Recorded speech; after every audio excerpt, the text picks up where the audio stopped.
An 18-year-old man is today set to appear in the Darwin local court charged with the murder of much-loved Territorian Linford Fyke.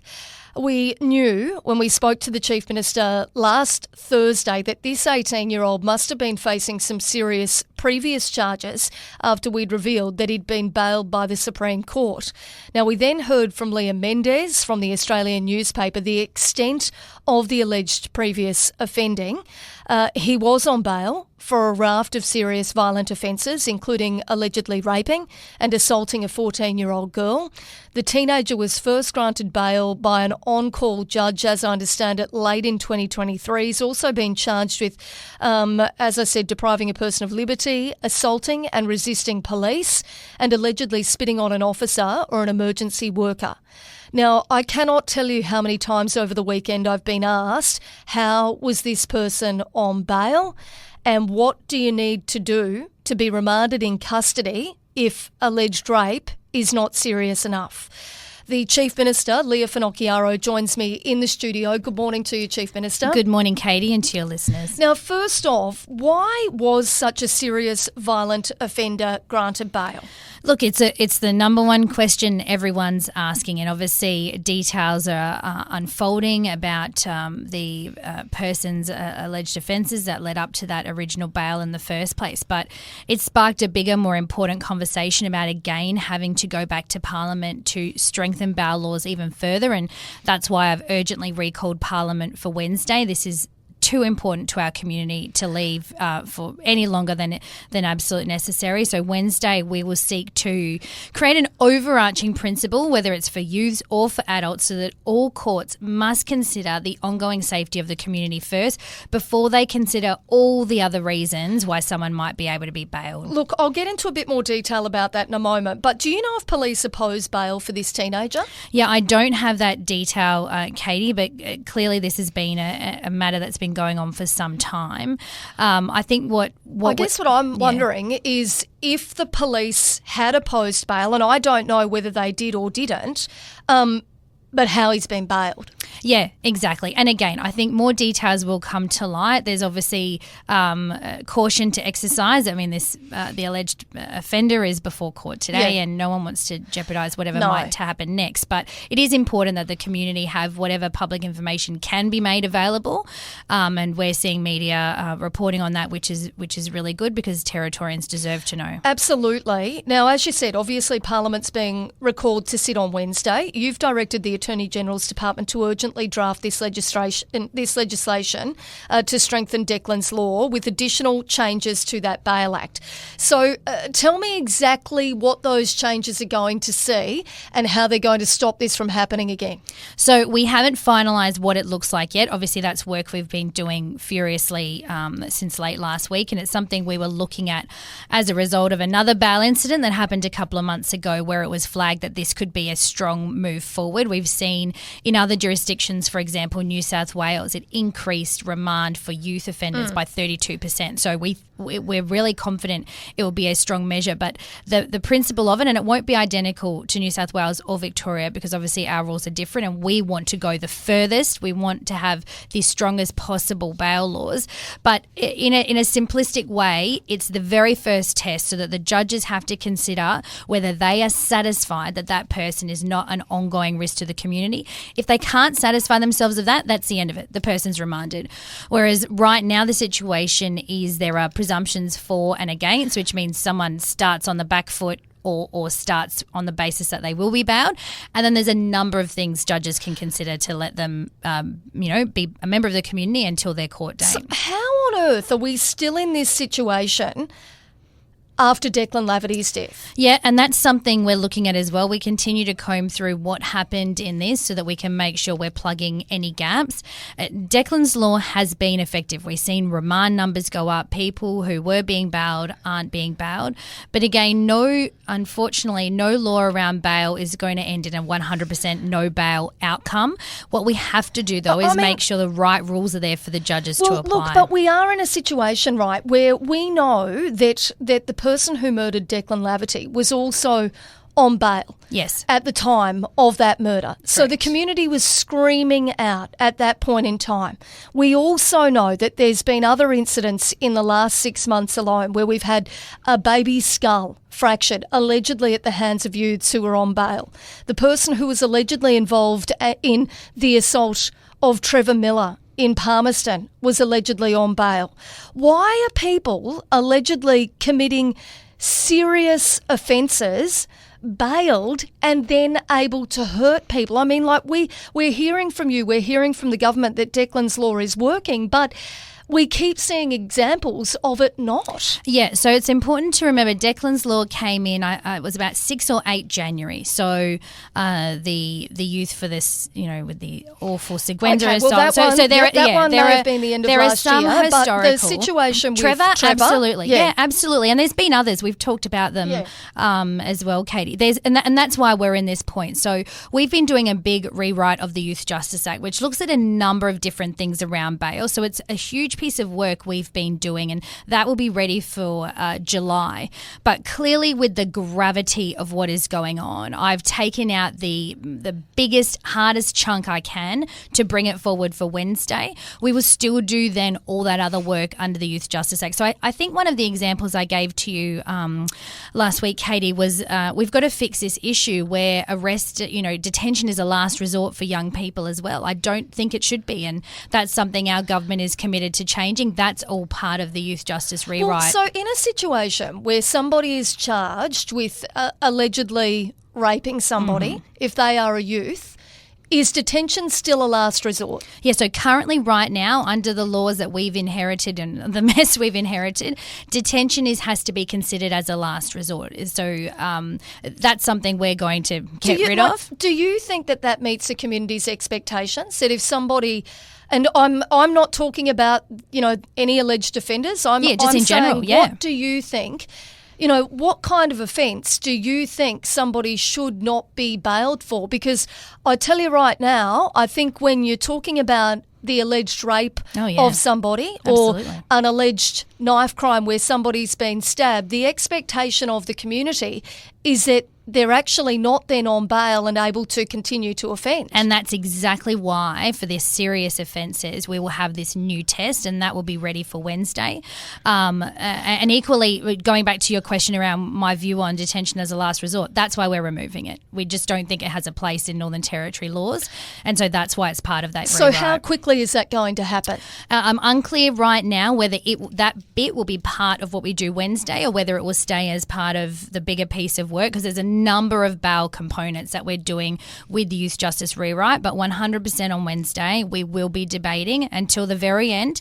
We'll sit there as long as it takes, this overarching principle for serious offences around satisfying that the community threat isn't there. Do you think we've got a situation here, though, where you're going to attempt to continue to strengthen bail and we're going to have judges find ways to bail offenders? Well, there will always be a level of discretion, and I know, a lot of people in the community will say, well, anyone charged should just have no bail, and it's a complicated area of law in the sense that people who are bailed are still presumed innocent until proven guilty. It's different if a person is sentenced, but I'm not making excuses for it. We've clearly not hit the mark, and I mean, Territorians know we've had the Royal Commission into Youth Justice, which has led to terrible outcomes. Is that where this detention as a last resort has come from? Yeah, all of these weakening of the Youth Justice Acts all spurred out of the Royal Commission with then the Gunner Labor government and then the Files government. We've had Labor for a long time, and they continuously went back and watered down. And that's the mess we're fixing. And we've got, it's system-wide. It's not just fix the law and then it works. You then have to address the justice system, which we've been working through. Corrections obviously has been a mess, which is really on track now. So there's a lot. The inheritance of it is huge. I mean, you've got coronial after coronial. There is so much, but I really want to stay on track because I know what the community's expectation is this morning is they actually want you to fix it. Yeah. And they want you to fix it fast. They understand it's complex. They understand that you've only been in government for a short amount of time. But quite honestly, they want to feel safe. Yeah. They want to feel safe to go to work. They want to feel safe to go into their beds at night and know they're not going to get broken into, and that somebody is not going to rock up with a machete and stab them who's on bail. Yeah. That's what the community wants at the moment. Now, Chief Minister, I understand that there's got to be a separation of powers when you talk about the judiciary and when you talk about the expectations of the community and when you talk about the laws and the legislation and the interference or potential interference from politicians. Yes. I get that there's got to be a separation of powers. But what can you do to ensure that the judiciary understands the expectations of the Northern Territory community? Yeah, so there's a few things we can do. Number one is obviously the Attorney General has contact with the judiciary. Now, she can't direct them, but she can make sure they understand our priorities, and that has been done. And then there's making sure that our laws are fit for purpose. And so, you know, we've gone in, we've fixed a number of laws, we've done a number of things already, and that work continues, as I explained about the Youth Justice Act. And unfortunately, crime continues. Now, we've seen some good early results when you compared February this year to February last year. Obviously, we've had the most horrific and tragic death of a much-loved man last week, and continues to be high levels of violent crime. And I wish I could snap my fingers and fix it all yesterday, but some of it is lower-hanging fruit, like what we did urgently just 8 weeks after coming into government. Other is more complicated, like our Youth Justice Act review. But we are throwing everything we can at this, and often once we fix one thing, we find another flaw, and so then it's about putting that focus onto it. But we have a subcommittee of Cabinet who spends their time focused solely on this issue, Katie, and it's very important to the Territory. Just on the judiciary meeting the expectation of the community, are there any steps that the Northern Territory government that you as the Chief Minister can take in terms of decisions being made that do not meet the community's expectations? I mean, we had a situation on the weekend, Samara Laverty taking to social media to voice her heartbreak, of course, about the situation. But she said the judge in this situation was as culpable as the alleged offender and called on them to stand down. She said if they don't, that she'd be writing to the Attorney General and asking for their position to be reassessed. Where are things at with that? Yeah, so, and look, I hear the community's frustration. So the Parliament makes the laws, the judiciary interpret the laws and implement them. There will always be that level of discretion, and we're doing everything we can to make sure it's narrowed and focused and delivering the outcomes that the community expect.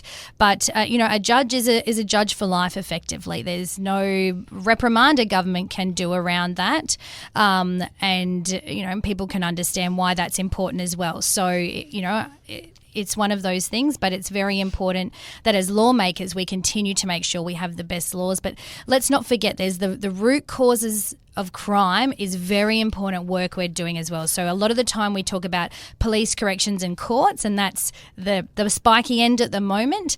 But we're doing a lot of underlying work with children and families, education, and of course housing. Yep. Because there's, you know, we've got to stop kids who are 18 now committing knife crime were 10 when Labor came in and watered down the laws. Look, so, you know, we've got a lot of work to do. Yeah, look, I want to ask, earlier this year you and I spoke at length, and you've touched on this just a moment ago, but we spoke at length about the granting of compassionate bail to the teenager who subsequently absconded while attending a funeral. Now, Chief Justice Michael Grant took the unusual step of issuing a public statement following that, as you touched on a moment ago. But in it, he outlined the factors that judges must consider when assessing the granting of bail for a youth. One of those includes the need to consider all other options, of course, before remanding a youth in custody, as you just touched on, and the need to strengthen and preserve the relationship between the youth and the youth's family, the cognitive capacity, health and developmental needs of the youth, and if the youth is Aboriginal, any issues that arise due to the youth's Aboriginality, including cultural background ties to extend family or place, and any other relevant cultural issues or obligation. Do you think that this factor is taking precedence over the safety of community? Well, we don't have that overarching safety of community test, so that's what we'll do Wednesday. And then, yes, as you've read out, I mean, there's this long laundry list of things judges can consider. And I think going back to the larger Manu incident, does it matter if you're Aboriginal or not, if you have a loved one pass away? I mean, these are all the questions. So first step Wednesday, overarching test, community safety. Then, as part of that Youth Justice Act review, all of those other things you read out, they're the ones that are on the table in terms of are these required? Do they make any sense whatsoever? And are they leading to perverse outcomes? All right. So one of those, again, as we touched on briefly before, but I just want to delve into a bit more, is in the Youth Justice Act, there is section 64A, which states that the youth court may dismiss charges. 1, subject to subsection 2, the Youth Justice Court may at any stage of the proceedings against a youth in respect to an offence dismiss the charge in respect of the offence, whether or not the court finds the charge proven against the youth. Is this essentially going to mean that any changes you make to bail, if the offender is a youth, which in many cases that we've spoken about previously, they have been, that the court can still at any stage dismiss this charge until the Youth Justice Act changes? Yeah, so and that's all the work we're looking at now. And as your listeners listening to that will be horrified that that's the case. And so it is, again, now what we're doing is that deep dive, because sometimes if you change, it's easy to think, I would just rip that bit out, but then it has this cascade. So we're looking at it as a whole to make sure what we present back to Parliament is comprehensive so that the courts and the police can implement it properly. Because what we don't want is to create further loopholes or inconsistency or any other issue. We want this to be crystal clear about how the law works, what the expectation is. But you'll find, if anyone needs some bedtime reading, if you read through that thing, you'd be horrified. Well, to me, it seems as though we have got so many holes in the legislation at the moment that are all that are all in different ways, and they may have been well-intended at the time, right? They might have been well-intended, but they are all there to support the alleged offender. Exactly. Where is the support for the victims? Yep. Where is the changes that are going to meet the community's expectations of what we want? Like on the weekend, Leah, I went to Nightcliff Shops, right? I went to Woolworths because I thought this will be the safest place to go after what's happened last week. I saw a group of teenage girls pegging soft drinks at a security guard, right? They were underneath the CCTV.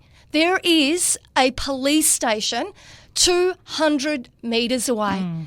It beggars belief, the absolute garbage behaviour that people are seeing at the moment. We had a man stabbed at a servo on the weekend. We had a Casuarina petrol station held up, allegedly, with an armed with a knife. Like, it's just disgusting behaviour.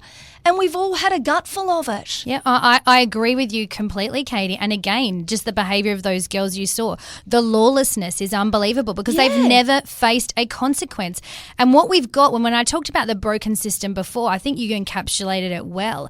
We've had an entire system built over the last decade around the historical trauma of the offender rather than the focus on a safe community and the protection of victims or people from becoming victims.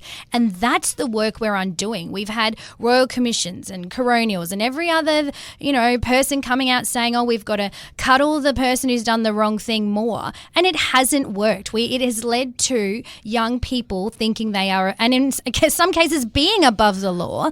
And ultimately, the community is the one paying the price for that, and some have paid the ultimate price with their life, Katie. So it is a massive issue, but we must look at people's right to be safe above the historical trauma of the person doing the wrong thing, and then stop young people from experiencing that trauma so that they can grow up to be functioning members of our community. How do you go against or how do you stand up to, I don't know what the right word is, but in recent weeks, we've had a situation as well where we've got judges, one judge who had suspended the 4-year sentence of a woman who pleaded guilty to a violent crime against a 16-year-old girl, citing inhumane conditions at the Alice Springs Police Watch House. Now, that watch house was described as overcrowded with up to 20 women in a cell and having the main source of water on top of toilets that often filled with vomit.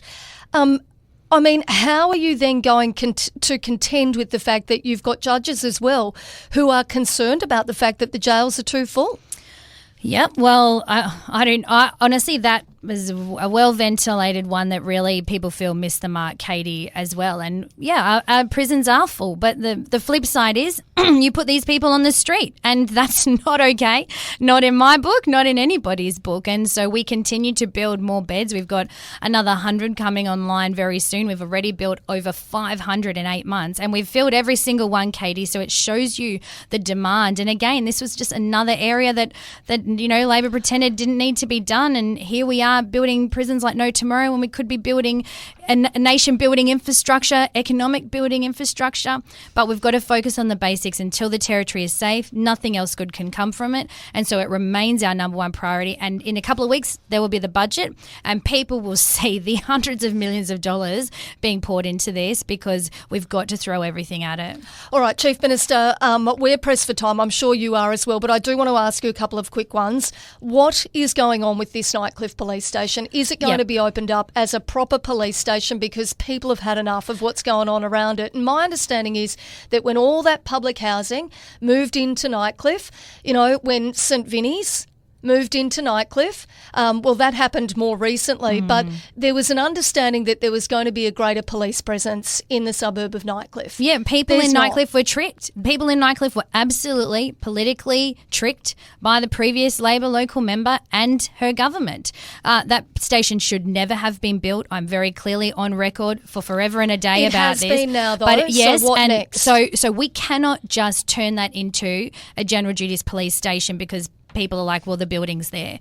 This is a highly operational decision by police. Now, it is full of territory safety division operate out of there and neighbourhood watch. But when you call 000, there are not police running to their cars, jumping in a van and running out of there. Now, acting Assistant Commissioner Worth said the other day that, even if it was, it wouldn't have necessarily saved Mr. Feck. But what I know is that we as a government have absolutely committed to not making political police stations, because it impacts the operations of police. And people in Grey are saying, well, why can't I have one? And people in Currum will say, why can't I have one? The same applies to Nightcliff. Now, it is sad that those people were tricked and that this political ploy happened. But ultimately, I've made sure we have a police infrastructure master plan so that it is not a political thing that you can just decide where a police station goes.